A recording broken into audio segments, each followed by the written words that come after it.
તો આજે મિત્રો આપણે ધોરણ 9 માં વિષય ગણિત ચેપ્ટર નંબર 10 વર્તુળ આખું ચેપ્ટર આ વિડિયોમાં જોઈ લેવાનું છે। સૌપ્રથમ આપણે થિયરી ભણશું અને આ ચેપ્ટરની થિયરી તમારે આગળ ધોરણ 10 માં પણ કામ આવશે। એટલે આખી થિયરી વ્યવસ્થિત સમજજો અને જો કાંઈ ડાઉટ હોય તો પાછું જોઈ લેજો અને જો તોય વધારે ડાઉટ હોય તો મેસેજ કરી શકો છો। ત્યાર પછી મિત્રો થિયરી પૂરી થાય ત્યાર પછી આપણે સ્વાધ્યાય ગણશું। એટલે એની પહેલાં થિયરી નહીં આવડે તો સ્વાધ્યાયમાં કાંઈ ખબર પડશે નહીં। ટોપિક સમજવાના છે। જો હાલો પહેલાં તો વર્તુળ એટલે શું? તો વ્યાખ્યા આપેલી છે કે સમતલના કોઈ નિશ્ચિત બિંદુથી સમાન અંતરે આવેલા સમતલીય બિંદુના ગણને વર્તુળ કહે છે। કાંઈ સમજાણું નહીં। જો હાલો સમતલના કોઈ નિશ્ચિત બિંદુથી એટલે કે આ સમતલ એટલે કે સપાટી છે એનું એક નિશ્ચિત બિંદુ છે, એ બિંદુથી સમાન અંતરે આવેલા હોય એટલે દરેક વખતે આમ જાવ ને તો દર વખતે અંતર કેવું હોય? સમાન આવેલા સમતલીય બિંદુના આ બધા બિંદુઓ કેવા છે? સમતલના સમતલીય બિંદુના ગણને, ગણ એટલે કે સમૂહ, આ જે આખો સમૂહ બને છે એને શું કહેવાય? વર્તુળ। આ હતી વર્તુળની વ્યાખ્યા। ત્યાર પછી જીવા કોને કહેવાય? તો વર્તુળ પરના કોઈ બે બિંદુને જોડતા રેખાખંડને વર્તુળની શું કહેવાય છે? જીવા। વર્તુળ વ્યવસ્થિત ન હોય તો તમે પરિકરથી દોરજો। હાલો આ વર્તુળનું કેન્દ્ર છે O। હવે શું કીધું છે? કોઈ પણ બે બિંદુને જોડતો રેખાખંડ, એક બિંદુ અહીંયા ને એક બિંદુ અહીંયા, તો આને વર્તુળની શું કહેવાય? જીવા। આને વર્તુળની શું કહેવાય? જીવા। આને વર્તુળની શું કહેવાય? જીવા। સમજાણું? આ ત્રણે ત્રણ શું છે? વર્તુળની જીવા। એના પછી વર્તુળના કેન્દ્રમાંથી પસાર થતી જીવાને શું કહેવાય? તો કે વર્તુળનો વ્યાસ। જ્યારે જીવા છે એ કેન્દ્રમાંથી પસાર થતી હોય એનો મતલબ કે આ વર્તુળનું દોરું આ કેન્દ્ર છે અને આ જીવા છે કે નહીં બે બિંદુને જોડતો રેખાખંડ ક્યાંથી પસાર થાય છે? તો કે કેન્દ્રમાંથી। તો કેન્દ્રમાંથી પસાર થાય છે એટલા માટે એને શું કહેવાય? વર્તુળનો વ્યાસ કહેવાય। એના પછી જે મિત્રો વર્તુળ દ્વારા સમતલનું વિભાજન, આખું જે સમતલ છે એનું વિભાજન ત્રણ ભાગમાં થાય છે। કઈ રીતે? તો જુઓ, એક આ સમતલ હોય એના અંદરનું આ વર્તુળ છે। હવે ત્રણ ભાગ ક્યાં? તો કે વર્તુળની બહારનો ભાગ એક ભાગ આ, ત્યારબાદ વર્તુળની અંદરનો ભાગ એટલે બીજો ભાગ આ, ત્રીજો ભાગ છે વર્તુળ પોતે એટલે આ જે છે ત્રીજો ભાગ, આ શું છે? વર્તુળ એ ત્રીજો ભાગ છે જે વર્તુળ પોતે। આ વ્યવસ્થિત વિડીયોને પોઝ કરીને બધું લખી નાખજો। ચાલો જોવો એના પછીનો ટોપિક। ત્યાર પછી જે મિત્રો વર્તુળનું ચાપ। તો ચાપ એટલે શું? તો કે વર્તુળ પરના બે બિંદુ વચ્ચેના વર્તુળ પરના ભાગને વર્તુળનું ચાપ કહેવાય। જોજો વ્યાખ્યા, વર્તુળ ઉપર કોઈ બે બિંદુ લઉં, અહીંયા બિંદુ A, અહીંયા બિંદુ B, તો બે બિંદુ વચ્ચેના વર્તુળ ઉપરનો જે ભાગ છે મિત્રો, આ વર્તુળ ઉપરનો જે ભાગ છે આટલો રકાબી જેવો, એને શું કહેવાય? વર્તુળનું ચાપ કહેવાય। હવે ચાપના પાછા ત્રણ ભાગ છે, લઘુચાપ, ગુરુચાપ અને અર્ધવર્તુળ ચાપ। તો લઘુચાપ એટલે શું? તો કે જે નાનો ભાગ છે એને શું કહેવાય? લઘુચાપ। એટલે કે લઘુચાપને આવી રીતે છત્રી નીચે AB આવી રીતે દર્શાવાય। આ લઘુચાપને દર્શાવવાની નિશાની છે। તો ગુરુચાપને કઈ રીતે દર્શાવવું? તો અહીંયા બિંદુ A હોય, અહીંયા બિંદુ B હોય, તો જે આ મોટો ભાગ છે એને શું કહેવાય? ગુરુચાપ। તો હવે તમે આમ લખી નાખો AB તો એ હાલે નહીં, કારણ કે લઘુચાપ ને ગુરુચાપમાં કાંઈ ફેર રહ્યો નહીં। અહીંયા ક્યાંક વચ્ચે બિંદુ આપેલું હોય C અને તમને રકમમાં એવું કીધું હોય કે ચાપ ACB, ચાપ જાને વચ્ચે એમ ચાપ ACB, તો આપણે સમજવાનું કે ભાઈ આપણને ગુરુચાપનો ઉલ્લેખ કરેલ છે। સમજાણું? ખાલી એવું કીધું હોય કે ભાઈ ચાપ AB તો શું સમજવાનું? કે ભાઈ લઘુચાપનો ઉલ્લેખ કરેલ છે। પછી અર્ધવર્તુળ ચાપ હોય તો અહીંયા વચ્ચે A બિંદુ, આ બાજુ B બિંદુ, તો આ કયો કે આ કયો બધું એક જ થાય। સમજાણું? એટલે AB નો ઉલ્લેખ કે એટલે એ શું કહેવાય? અર્ધવર્તુળ ચાપ। આપણે ખાલી લઘુચાપ અને ગુરુચાપ એના વિશે આવશે અને વધારે તો લઘુચાપ જ આવશે। એના પછી જે મિત્રો વૃત્તખંડ। વૃત્તખંડ એટલે શું?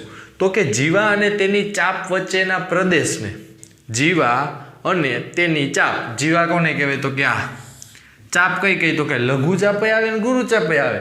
તો જો જીવા અને લઘુચાપથી જો વૃત્તખંડ બનતો હોય તો એને લઘુ વૃત્તખંડ કહેવાય। જીવા અને ગુરુચાપથી જો વૃત્તખંડ બનતો હોય તો એને ગુરુ વૃત્તખંડ કહેવાય.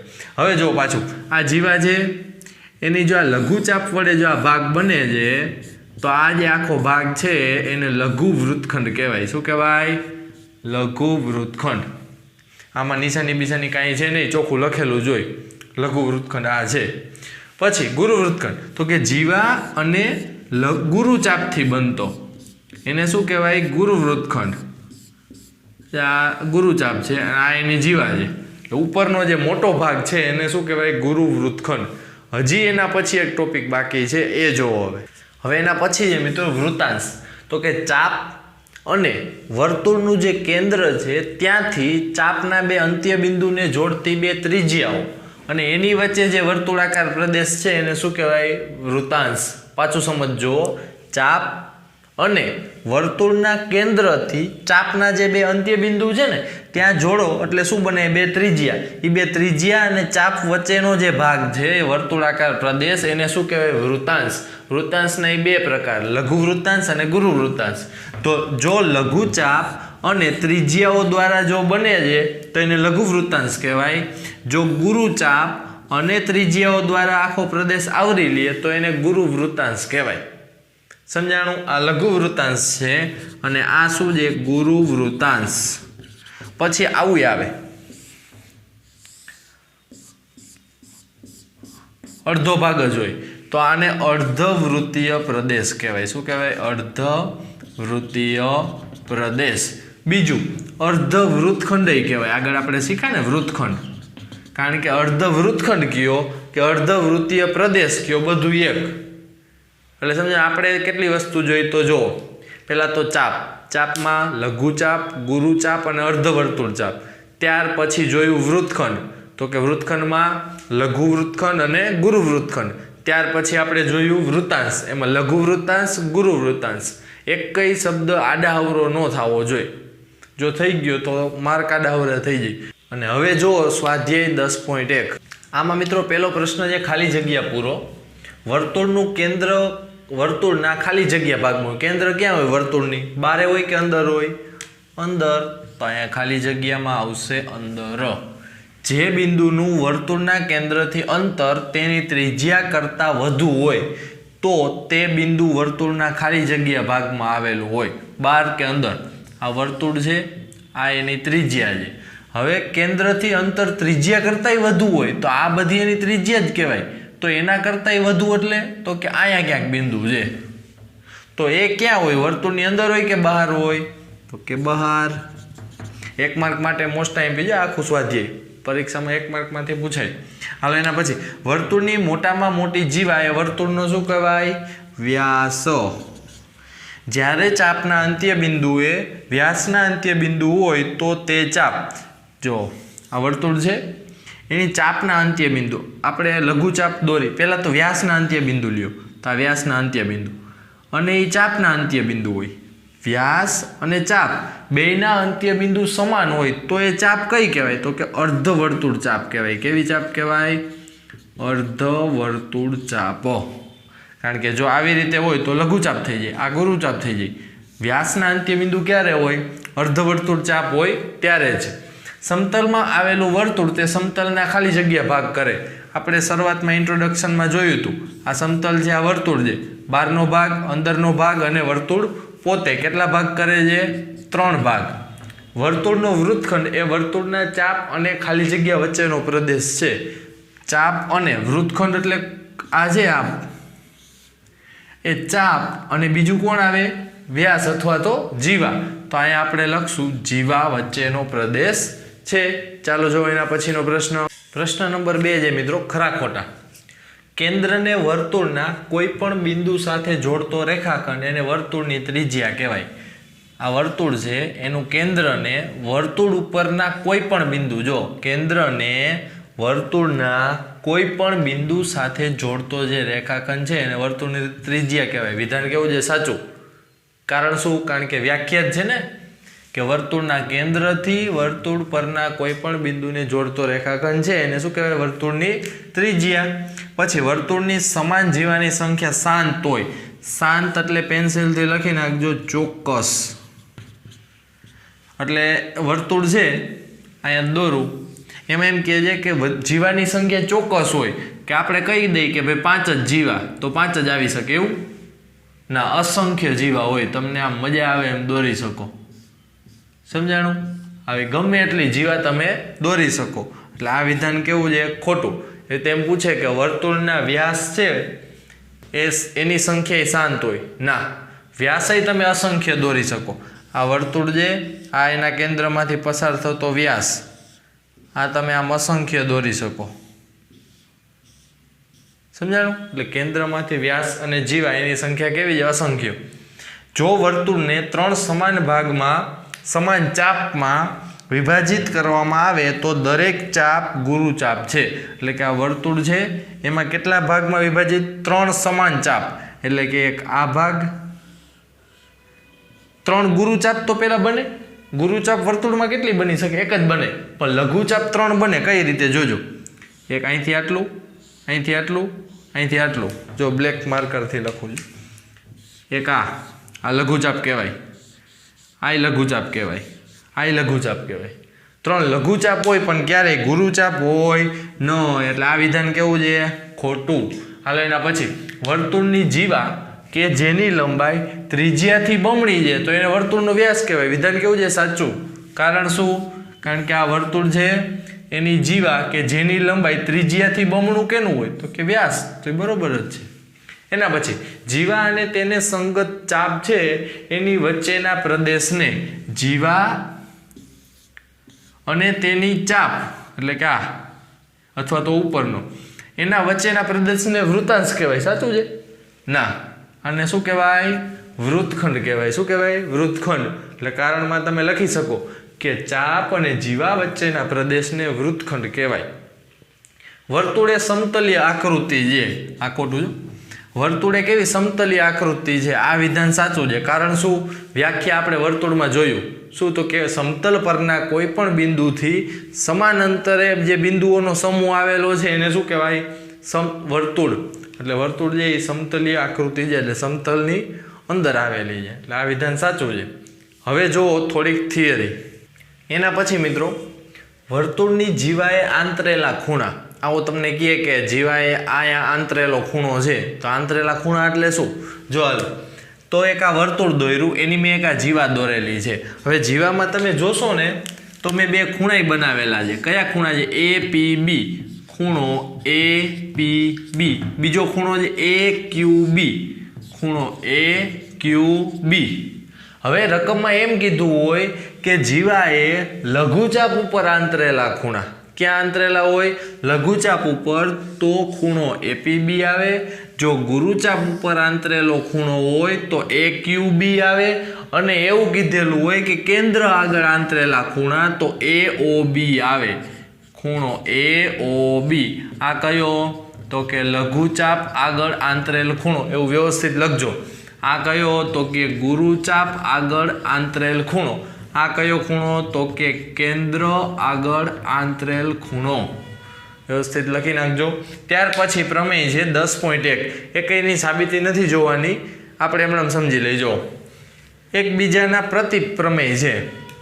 વર્તુળની સમાન જીવાઓ કેન્દ્ર આગળ સમાન ખૂણા આંતરે છે. વર્તુળની સમાન જીવાઓ. હાલો દાખલા તરીકે જો તમને સમાન જીવાઓ એટલે કે એ બી બરાબર સી ડી હોય, એ બી બરાબર સી ડી હોય તો શું કીધું છે? કેન્દ્ર આગળ સમાન ખૂણા આંતરે છે. આંતરેલા ખૂણામાં ખબર પડી ગઈ. ક્યાં આંતરે છે? તો કેન્દ્ર આગળ. એટલે કે આ 2 ખૂણા છે ને એ સમાન હોય. ક્યારે? જો આ 2 જીવા સમાન હોય ને તો એટલે કે આવું થાય તો ખૂણો એ ઓ બી બરાબર ખૂણો સી ઓ ડી થાય. એવું આ પ્રમેય કહે છે. શું કહે છે? વળી પાછું સમજજો. જો એ બી અને સીડી સમાન હોય તો એઓબી અને સીઓડી સમાન થાય. એનાથી ઊંધો છે 10.2. જો જીવાઓ કેન્દ્ર આગળ સમાન ખૂણા આંતરે, એટલે કે જો એઓબી અને સીઓડી સમાન હોય તો જીવાઓ સમાન થાય. એટલે પહેલા ખૂણા સમાન હોય તો જીવા સમાન થાય. જો જીવા સમાન હોય તો ખૂણા સમાન થાય. એકબીજાનો કેવો છે? પ્રતીક પ્રમેય કહેવાય. એટલે આ જોઈ લેજો. ત્યાર પછી 10.3 છે વર્તુળના કેન્દ્રમાંથી જીવા ઉપર દોરેલ લંબ, વર્તુળના કેન્દ્રમાંથી આ જીવા ઉપર દોરેલો લંબ જીવાને દુભાગે, દુભાગે એટલે કે બે સરખા ભાગ કરે. એનો મતલબ કે આ AM અને BM બે ભાગ કેવા છે? સમાન છે. આ કોણ કરે? તો કે વર્તુળના કેન્દ્રમાંથી જીવા ઉપર દોરેલો લંબ. હવે એનાથી ઊંધો, વર્તુળના કેન્દ્રમાંથી પસાર થતી રેખા આ જીવાના જો બે સરખા ભાગ કરતી હોય તો આપણે સમજી લેવાનું કે અહીંયા કાટખૂણો બનાવતા હોય, એટલે કે રેખા જે જીવાને કેવી હોય? લંબ. ટૂંકમાં જો લંબ હોય તો બે ભાગ સરખા હોય, જો બે ભાગ સરખા હોય તો લંબ હોય. આ રીતે બે એકબીજાના કહેવાય છે પ્રતીપ પ્રમેય. હાલો, પ્રતીપ વિધાન કહેવાય. પ્રમેય 10.5 ત્રણ અસમરેખ બિંદુમાંથી, અસમરેખ બિંદુ, હું એમ કહું કે બે બિંદુ, અહીંયા ત્રણ છે, હું એમ કહું બે, આમાંથી તમે કેટલા વર્તુળ દોરી શકો? તો આવી રીતે તમે વર્તુળ દોરી શકો ને. પછી આવી રીતે ત્રણ અસમરેખ બિંદુ આપેલા હોય, 1 2 અને 3, તો તમે કેટલા વર્તુળ દોરી શકો? આવી રીતે તમે એક વર્તુળ દોરી શકો. તો એ જ કીધું છે, ત્રણ અસમરેખ બિંદુમાંથી એક અને માત્ર એક જ વર્તુળ પસાર થાય. હજી એક નવું તમને કહી દઉં કે જો કોઈ ત્રિકોણ ABC હોય, ABC માંથી એક વર્તુળ દોરેલું હોય તો આને પરિવૃત્ત કહેવાય. શું કહેવાય? પરિવૃત્ત. એટલે કે બહારની બાજુએ છે ને વર્તુળ, ત્રિકોણની બહારની બાજુએ વર્તુળ છે એટલે એને પરિવૃત્ત કહેવાય. એની જે ત્રિજ્યા છે, જો આ ત્રિજ્યા, એને પરિત્રિજ્યા કહેવાય. પછી એનાથી ઊંધું કે કોઈ ત્રિકોણ આપેલું છે, એની અંદરના ભાગમાં જો વર્તુળ હોય તો એને અંતઃવૃત્ત કહેવાય. એની ત્રિજ્યાને અંતઃત્રિજ્યા કહેવાય. સમજાણું? આ એક નોટ કરી લેજો, ક્યાંક પૂછાય તો ખબર પડે કીધું તું. ચાલો જો એના પછીનો ટોપિક. એના પછી મિત્રો પ્રમેય 10.6 છે વર્તુળની સમાન જીવાઓ, એટલે કે AB અને CD જો સમાન હોય તો વર્તુળના કેન્દ્રથી સમાન અંતરે આવેલી હોય, બે જે ને એ સમાન અંતરે હોય. જો આ AB બરાબર CD હોય, AB બરાબર શું હોય? CD હોય, તો O થી M એટલે કે O થી કેન્દ્રથી જીવા અને આ કેન્દ્રથી આ જીવા બે અંતર સમાન હોય, કે OM અને ON, OM બરાબર ON થાય, એટલે કે બે કેવા થાય? સમાન થાય. પછી એનાથી ઊંધું, જો કેન્દ્રથી સમાન અંતરે હોય, એટલે કે જો આવું હોય તો AB બરાબર CD થાય, એટલે કે જીવાઓ સમાન થાય. સમજા? તમને એમ કે AB બરાબર CD અને OM બરાબર, તો શું સમજી લેવાનું આપણે? OM બરાબર ON થતું હોય છે. જો આ બે સરખું આપ્યું હોય તો આ બે જીવાઓ સમાન છે એવું ધારી લેવાનું. સમજાણું? આ પ્રમેય કયો હતો? 6 અને 10.6 અને 10.7. પછી આવશે ટોપિક વર્તુળના ચાપે આંતરેલો ખૂણો. વર્તુળની જીવાએ આંતરેલો ખૂણો આપણે ભણ્યા. શું હતું? તો કે એક આ વર્તુળની જીવા દોરી હતી, લઘુચાપ આગળ એક ખૂણો આંતરે, કેન્દ્ર આગળ એક ખૂણો આંતરે અને એક ગુરુચાપ આગળ ખૂણો આંતરે. અહીંયા P ને અહીંયા Q. આવું આપણે આગળ ભણ્યા. પણ ચાપે કેવી રીતે ખૂણો? તો આ જીવા કાઢી નાખવાની, તો આ વર્તુળની ચાપ થઈ ગઈ. હવે જો એક આ ખૂણો આંતરો, એક આ બાજુ આંતરે અને એક આ કેન્દ્ર આગળ આંતરે. આના વિશેના બે પ્રમેય છે એ જોઈ લઈએ. પ્રમેય 10.8 છે વર્તુળના ચાપે કેન્દ્ર આગળ આંતરેલો ખૂણો. એટલે વર્તુળની જે ચાપ છે એને કેન્દ્ર આગળ આંતરેલો ખૂણો, એટલે કે આ ખૂણો AOB, ખૂણો AOB, તે ચાપે વર્તુળના બાકીના ભાગ પરના કોઈ પણ બિંદુ આગળ, એ ચાપે આખા વર્તુળના કોઈ પણ બિંદુ આગળ આંતરેલા ખૂણા કરતા બમણો હોય. કયો ખૂણો? કેન્દ્ર આગળ છે ને એ. એટલે કે જો અહીંયા મેં બારે એક બિંદુ લઈ લીધું વર્તુળની ઉપરના ભાગમાં, બિંદુ P, એટલે કે ખૂણો APB છે એને તમે 2 વડે ગુણો ને ત્યારે તમને AOB મળે. બધાયમાં આ જ. AOB તમારે જોતું હોય તો APB ને કેટલા કરવા પડે? બમણા. અહીંયા જો AOB છે એ કેટલાનો છે? 180 નો. તો તમને ખબર પડી જવી જોઈએ કે APB છે એ એના કરતાં કેવો હોય? અડધો, 90 અંશનો હોય. પછી અહીંયા તમે જુઓ AOB, આ તમારે વિપરીત ખૂણો AOB લેવાનો. વિપરીત ખૂણો AOB બરાબર 2 ગુણ્યા ખૂણો APB. સમજાણું? એટલે આ ખૂણો જેટલાનો હોય એના કરતાં આ ખૂણો કેવો હોય? અડધો. આ ખૂણો જેટલાનો હોય એના કરતાં આ ખૂણો કેવો હોય અડધો, આ ખૂણો જેટલાનો હોય એના કરતાં આ ખૂણો કેવો હોય અડધો. સમજાણું? એવું કોણ કહે છે પ્રમેય 10.8? 10.9 શું કહે છે? તો કે એક જ વૃત્તખંડમાં આવેલા ખૂણાઓ જે સમાન હોય. મેં વૃત્તખંડ દોરી લીધો, જો આ AB છે એના ઉપરનો એક નીચેનો ને એક ઉપરનો, એક લઘુ વૃત્તખંડ અને એક ગુરુ વૃત્તખંડ.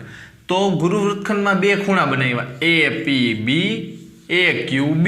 તો આ બે ખૂણાના માપ સમાન હોય. તમને એમ થાય હજી બનાવવો છે તો અહીંયા બનાવી નાખો, ARB હજી એક બનાવી નાખો.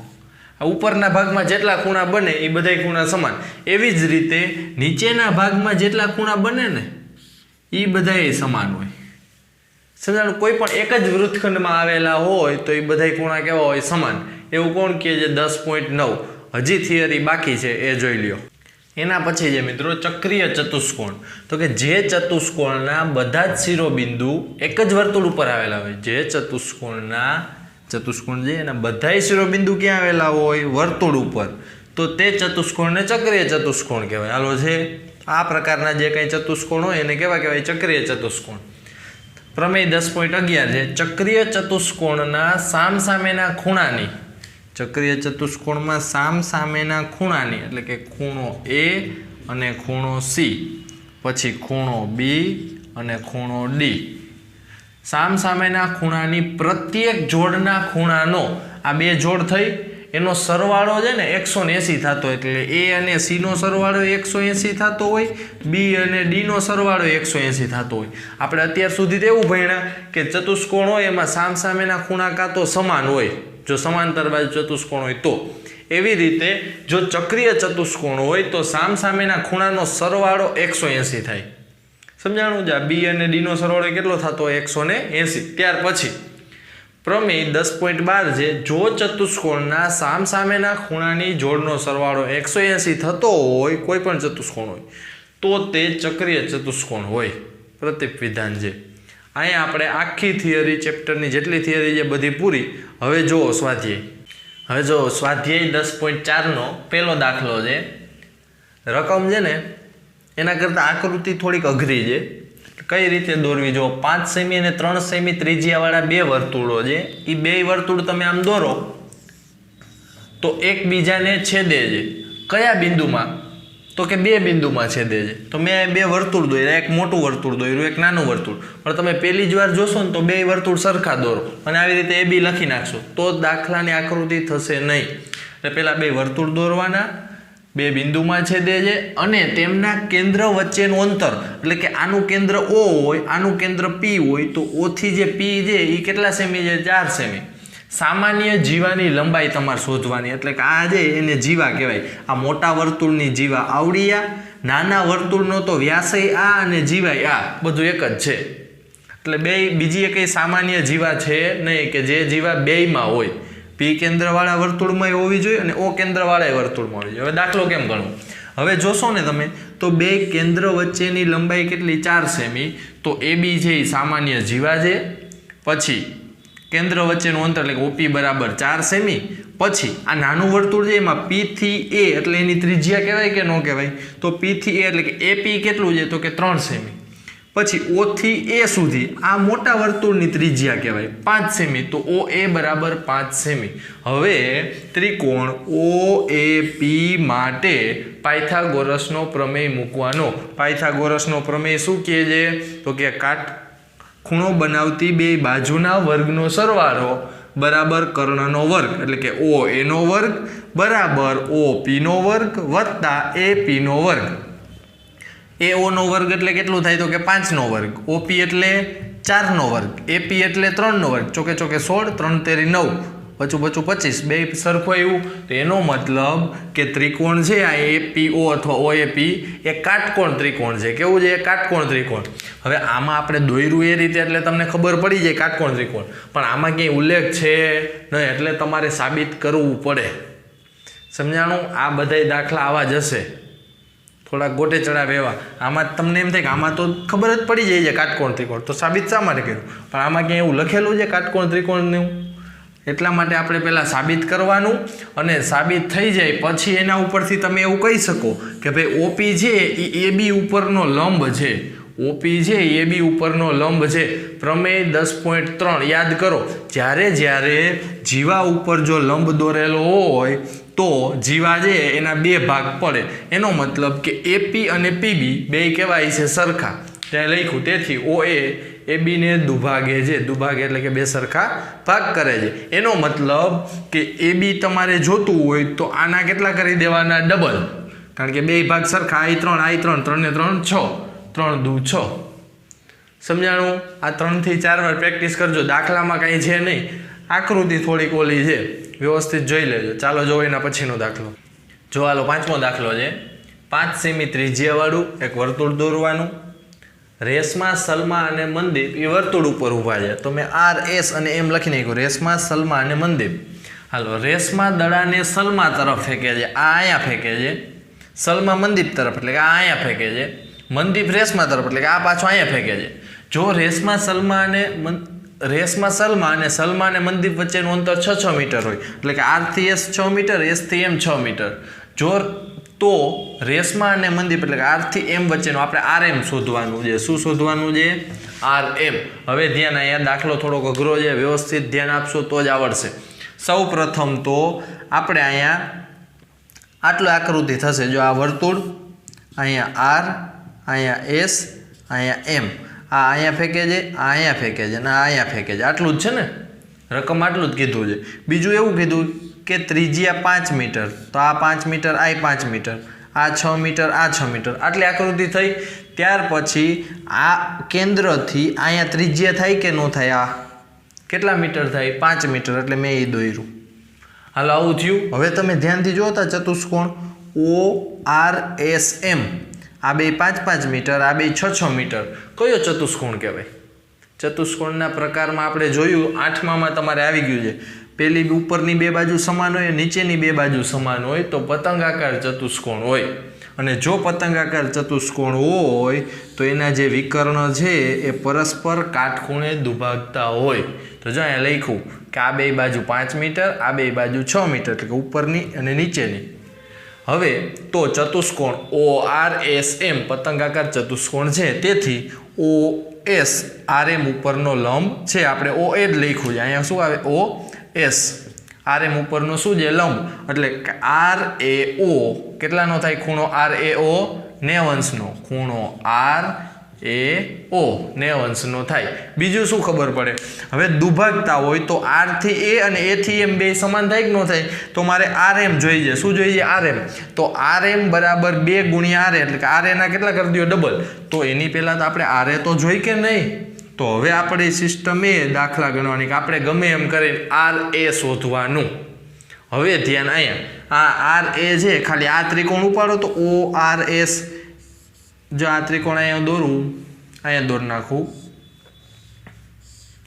એમાં અહીંયા છે RA આને શું કહેવાય વેધ કહેવાય આને શું કહેવાય પાયો કહેવાય હવે હું અહીંયા બીજો એક વેધ દોરું તો અહીંયા દોર્યો છે બ્લેક આને હું નામ આપી દઉં OB અહીંયા S તો આ વેધ કહેવાય આને શું કહેવાય પાયો હવે ધ્યાન અહીંયા આ વેધ હોય આ બે બાજુ સમાન છે તો આ બે ભાગે કેવા હોય સમાન પાછું સમજો આ બે બાજુનું 5 મીટર છે અહીંયા વેધ દોરીશ તો આખું 6નું છે બે કેટલાનું થઈ જશે 3નું એ શા માટે મેળવું જોજો હમણાં કેન્દ્ર O માંથી જીવા RS ઉપર એક લંબ દોરો એનું નામ શું આપો OB હવે ત્રિકોણ OBR માટે ત્રિકોણ RBO માટે હવે જોજો આખું 6નું હતું તો અડધું કેટલા થઈ જાય 3નું પછી ત્રિકોણ E લીધો ત્રિકોણમાં પાયથાગોરસ મૂકવાનો છે એમાં કર્ણ એટલે કે OR નો વર્ગ બરાબર OB નો વર્ગ એટલે કે OB નો વર્ગ વત્તા BR નો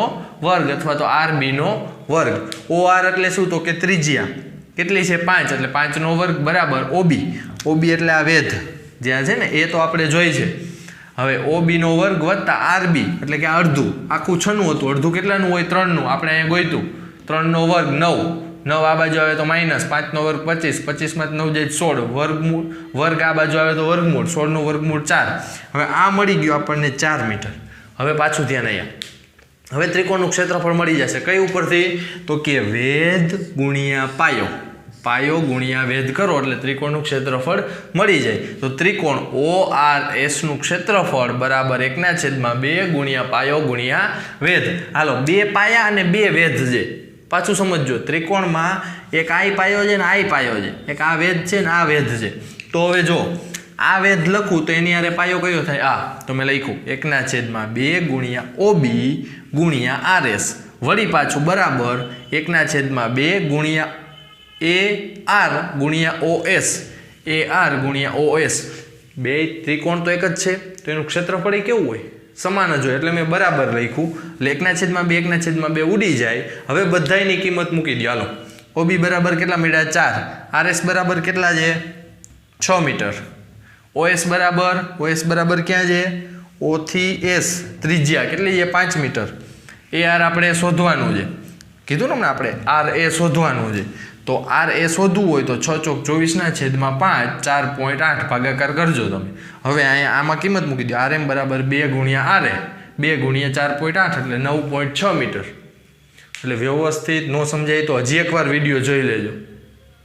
વ્યવસ્થિત દાખલો સમજવાનો છે. જો હાલો એના પછીનો દાખલો. જો હાલો એના પછી છઠ્ઠો દાખલો છે. 20 મીટર ત્રિજ્યાવાળું એક વર્તુળ છે. આકૃતિ મેં નથી દોરી, હવે દોરું છું. આ 20 મીટર ત્રિજ્યાવાળું એક વર્તુળ, કેન્દ્ર શું આપી? O.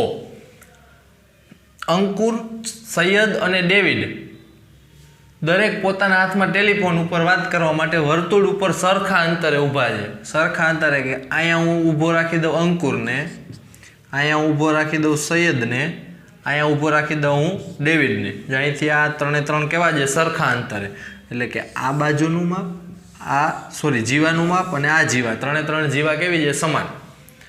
દરેક ટેલિફોનની દોરીની લંબાઈ એટલે કે A થી S અથવા S થી D, A થી D ગમે એક શોધવાનું છે. હવે ધ્યાન અહીંયા ત્રિજ્યા કેવી છે? સરખી જોઈ ને બધી, O થી S ને O થી D બધી કેવું હોય? સમાન. હવે હું અહીંયા ત્રિજ્યા ઉપર એક લંબ દોરું, નામ આપી દઉં B. હવે જોજો અહીંયા હું લંબ દોરું છું તો અહીંયા લખ્યું કે SB બરાબર x મીટર. આપણે ખાલી આ એક બાજુની લંબાઈ મળી જાય તો આ બે સમાન જ છે. એટલે આપણે ખાલી આટલું વિચારી OSD માટે. બરોબર. શું છે? તો કે OSDમાં SD બરાબર ધારી લ્યો કે x મીટર છે. SB બરાબર આ x હોય તો આ કેટલું હોય? x ને x 2x. એટલે કે આખું કેટલાનું થાય? 2x. હવે આપણે SD મેળવી લ્યો ને, બસ એ જ શોધવાનું છે. હવે ધ્યાન અહીંયા સમબાજુ ત્રિકોણ ASD, કારણ કે આ બાજુ અને આ આખું 3 કેવી છે? સમબાજુ. તો સમબાજુ ત્રિકોણના ક્ષેત્રફળનું સૂત્ર શું? તો કે √3/4 ગુણ્યા બાજુનો વર્ગ. બાજુ આપણે SD છે તો SD નો વર્ગ, 2x નો વર્ગ, 2 નો વર્ગ 4, 4 ઉડી જાય એટલે સમબાજુ ત્રિકોણનું ક્ષેત્રફળ મળે √3x નો વર્ગ. હવે ધ્યાન અહીંયા ઉપરના ત્રિકોણનું પતી ગયું. હવે નીચેનું ત્રિકોણ ઉપાડું, OSD. કયું ત્રિકોણ? OSD. ત્રિજ્યા કેટલી છે? 20 મીટર. આ x છે. હાલો હવે જોજો ત્રિકોણ OBS માટે. કયું ત્રિકોણ છે? OBS. પેલા નાનું ત્રિકોણ, પછી આ ત્રિકોણ લેશું. તો OBS તો કેવું છે? કાટકોણ ત્રિકોણ છે. તો કાટકોણ ત્રિકોણ હોય તો આપણે કયું મૂકવાનું? પાયથાગોરસનો પ્રમેય. શું? તો કે કર્ણનો વર્ગ એટલે કે OS નો વર્ગ બરાબર OB નો વર્ગ વત્તા BS નો અથવા SB નો વર્ગ. OS એટલે 20 મીટર એટલે 20 નો વર્ગ બરાબર OB તો આપણે જોઈ છે, શોધવું પડશે. કારણ શું? કારણ કે આ ત્રિકોણના ક્ષેત્રફળનું સૂત્ર જોઈએ અને એનું સૂત્ર થાય 1/2 ગુણ્યા પાયો ગુણ્યા વેધ. તો પાયો તો છે આપણી પાસે, વેધ આપણી પાસે છે નહીં. તો વેધ શોધવા માટે OB મેળવવું પડે. તો OB એટલે કે આ 20 નો વર્ગ, આ x નો વર્ગ, x નો વર્ગ આ બાજુ આવે તો માઇનસ કે 400 ઓછા x નો વર્ગ એટલે OB વર્ગ જે ઓલી બાજુ જાય તો વર્ગમૂળ. આ OB મળી ગયો. હાલો હવે ત્રિકોણનું મૂકી દો. OSD નું ક્ષેત્રફળ મેં ડાયરેક્ટ OSD લખ્યું છે. તમે આગળ ત્રિકોણ ન કરો ને, ખાલી OSD લખો ને એટલે એનો મતલબ થાય એ ત્રિકોણનું ક્ષેત્રફળ. સમજો? ટૂંકમાં લખાય આવું 1/2 ગુણ્યા પાયો ગુણ્યા વેધ એટલે કે OB, આ વેધ ગુણ્યા પાયો એટલે SD. OB બરાબર મળ્યું, SD બરાબર કેટલા છે? 2x. એટલે એ 2x લખ્યા. 2 ઉડી જાય તો x વર્ગમૂળમાં 400 ઓછા x નો વર્ગ. હવે જોજો વ્યવસ્થિત, આ એક ત્રિકોણ, આ બીજું ત્રિકોણ અને આ ત્રીજું ત્રિકોણ. 3 ત્રિકોણ કેવા હોય? સમાન.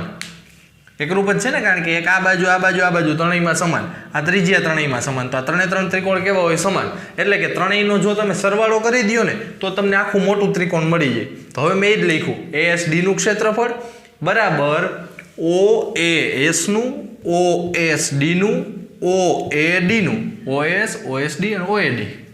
એટલે કે 3 ગુણ્યા OSD લખું. OSD શા માટે લખ્યું? કારણ કે આપણે અત્યાર સુધી કથા જે OSD ની કહી દીજો.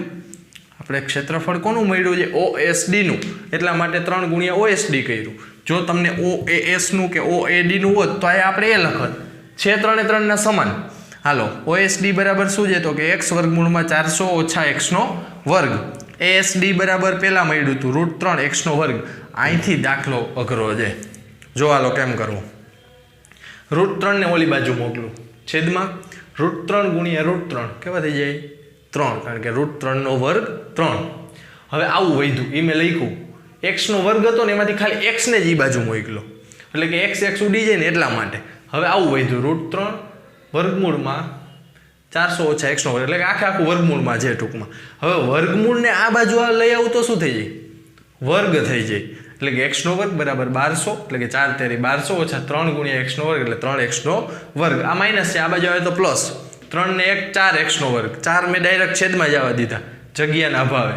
4 તેરી 1200, 300 આવ્યા વર્ગમૂળમાં 300 એટલે કે ભાગ પાડ્યા 100 ગુણ્યા 3, 100 નું વર્ગમૂળ 10 વર્ગમૂળમાં 3 x તો મળી ગયો આપણને.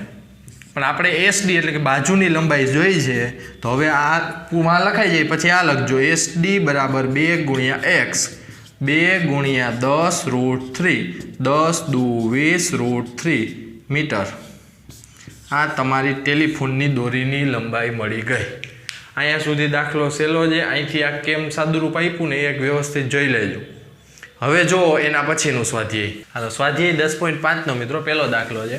આપેલ આકૃતિ છે એમાં O કેન્દ્રવાળું વર્તુળ છે, એમાં બિંદુ A, B અને C એવી રીતે આવેલા છે કે જેથી BOC 30 નો થાય, AOB 60 નો થાય. જો ચાપ ABC જે આખી ચાપ છે ને લઘુચાપ એની સિવાયના વર્તુળ ઉપર એટલે કે આ ભાગ ઉપર ક્યાંક બિંદુ D આવેલું છે તો તમારે ખૂણો ADC એટલે કે આ ખૂણો શોધવાનો છે. પ્રમેય યાદ કરો જોઈએ કે આ ખૂણા કરતાં આ ખૂણો કેવો હોય? અડધો. અથવા તો આ ખૂણો જે એના કરતાં આ ખૂણો કેવો હોય? બમણો. કે કેન્દ્ર આગળ બનાવેલો ખૂણો અને વર્તુળ ઉપર બનાવેલો ખૂણો. આંતરેલા ખૂણા વિશે આપણે ભણ્યા હતા. જો હાલો પહેલાં તો હું AOC મેળવી લઉં તો ખૂણો AOC બરાબર ખૂણો AOB વત્તા ખૂણો BOC AOB કેટલાનો છે? 60 નો. 60 અંશ વત્તા 30 અંશ તો ખૂણો AOC બરાબર 90 અંશ. હાલો, AOC મળી ગયો. આપણે ADC જોઈએ તો ખૂણો AOC બરાબર 2 ગુણ્યા ખૂણો ADC. આવો કંઈક પ્રમેય આવી ગયો. ઇન્ટ્રોડક્શનમાં જોઈ લેજો. હવે AOC કેટલાનો છે? 90 નો. તો 90 બરાબર 2 ગુણ્યા ખૂણો ADC. તો ખૂણો ADC બરાબર 90/2 45 દુ 90. તો ખૂણો ADC બરાબર 45 અંશ. દાખલો પૂરો. જો હાલો એના પછીનો દાખલો. એક વર્તુળની જીવા અને ત્રિજ્યા સમાન છે તો આપણે O કેન્દ્રવાળું એક વર્તુળ દોર્યું, એની આ બે ત્રિજ્યા છે. આ એની શું કહેવાય? જીવા. એટલે કે આ ત્રિજ્યા અને જીવા કેવી છે? સમાન. આ જીવાએ આ જે જીવા છે એને લઘુચાપ પરના કોઈ બિંદુ આગળ, એટલે કે લઘુચાપ એટલે આ નીચેની નાની ચાપ છે એને શું કહેવાય? લઘુચાપ.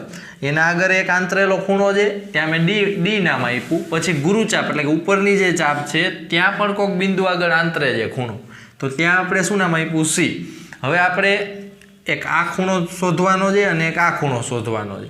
હવે ધ્યાન અહીંયા, જો આ ખૂણો મળી જાય ને તો ખબર પડી જાય કે ભાઈ આ છે એના કરતાં અડધો હોય.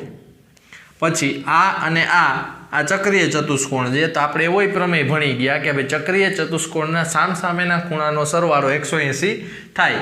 તો પણ સૌ પ્રથમ તો આપણે O ખૂણો મેળવવો છે.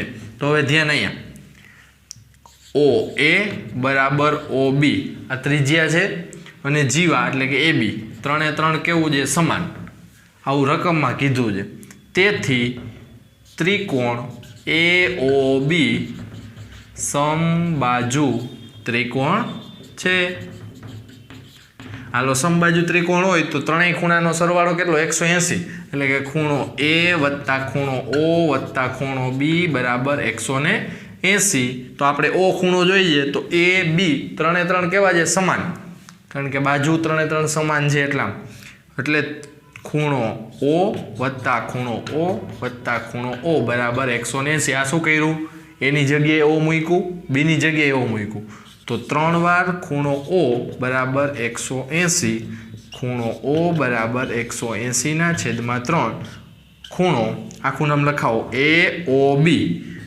AOB બરાબર 60 અંશ હાલો AOB મળી ગયો 60 તો એના કરતાં આ કેટલો હોય અડધો હાલો જો તો ખૂણો ACB બરાબર અડધો છે કોના કરતાં ખૂણો AOB કરતાં એટલે 1/2 ગુણ્યા AOB કેટલાનો છે 60નો એટલે ગુણ્યા 60 30 દુ 60 ખૂણો ACB બરાબર 60 અંશ હાલો આ 60 અંશનો આ ગુરુચાપ આગળ આંતરેલો ખૂણો મળી ગયો હવે લઘુચાપ આગળ આંતરેલો ખૂણો કેમ શોધવો તો કે ચક્રીય ચતુષ્કોણમાં સામસામેના ખૂણાનો સરવાળો કેવો છે 180 લખી નાખવાનું ચક્રીય ચતુષ્કોણ નામ શું છે ADBC માં ખૂણો C વત્તા ખૂણો D બરાબર 180 C ખૂણો કેટલાનો મળ્યો 60નો તો અહીંયા 60 વત્તા ખૂણો D બરાબર 180 ખૂણો D બરાબર 180 ઓછા 60 બરાબર 120 અંશ દાખલો પૂરો જોવાલો એના પછીનો દાખલો આપેલ આકૃતિમાં ખૂણો PQR 100નો છે એટલે PQR આ કેટલાનો છે 100નો PQ અને R એ O કેન્દ્રવાળા વર્તુળ પરના બિંદુ છે તમારે OPR શોધવાનો છે OPR એટલે કે આવડો ખૂણો શોધવાનો છે એની પહેલાં ધ્યાન અહીંયા આ ખૂણો છે તમારે આ ખૂણો મેળવી લ્યો ને તો આ અને આ બે સમાન છે કેમ કારણ કે જો આ બાજુ અને આ બાજુ સમાન હોય તો બે સમાન બાજુની સામેના ખૂણા કેવા હોય સમાન તો આ ખૂણો કેમ મેળવવો એની પહેલાં આ ખૂણો 100નો હોય તો આ ખૂણો કેટલાનો હોય આપણે શીખાતા કે વિપરીત ખૂણો POR બરાબર 2 ગુણ્યા PQR ખૂણો PQR આવું આગળ આપણે ઇન્ટ્રોડક્શનમાં જોઈ લીધું કે ભાઈ કેન્દ્ર આગળ આંતરેલો ખૂણો ચાપ આગળ આંતરેલા ખૂણા કરતાં કેવો હોય બમણો એટલે કે ચાપ આગળ 100નો ખૂણો છે તો આ એના કરતાં કેવો હોય ડબલ હાલો તો 2 ગુણ્યા 100 બરાબર 200 અંશ આ ખૂણો થાય 200 અંશનો હવે આખું ચકેડું કેટલાનું હોય આખું ચકેડું 360 અંશનું તો આ 200નો હોય તો આ ખૂણો મળી જાય કે ન મળી જાય જો કઈ રીતના ખૂણો POR વત્તા વિપરીત ખૂણો POR એટલે કે એક મેઇન ખૂણો અને એક વિપરીત ખૂણો બેયનો તમે સરવાળો કરો તો 360 અંશ થતો હોય વિપરીત ખૂણો આપણને ખબર છે 200 તો ખૂણો POR વત્તા 200 બરાબર 360 અંશ ખૂણો POR બરાબર 360 માઇનસ 200 તો ખૂણો POR બરાબર 160 અંશ હાલો આ POR મળી ગયું હવે આ બે ખૂણા તો કેવા છે સમાન આપણે લખી નાખું x હાલો હવે જો ત્રિકોણ POR માટે ખૂણો P વત્તા O વત્તા R બરાબર 180 P આપણે શોધવાનો છે P વત્તા Pની જગ્યાએ x જ લખીએ આપણે x વત્તા O કેટલાનો છે POR 160નો R કેટલાનો છે ધાર્યું આપણે x નો એટલે વત્તા x બરાબર 180 x વત્તા x એટલે 2x બરાબર 180 ઓછા 160 2x બરાબર 20 અંશ x બરાબર 20 છેદમાં 2 x બરાબર 10 અંશ તો x ની કિંમત મળી જાય તો OPR ખૂણો તેથી ખૂણો OPR બરાબર 10 અંશ આ જે ખૂણો કીધો છે એ મળી ગયો।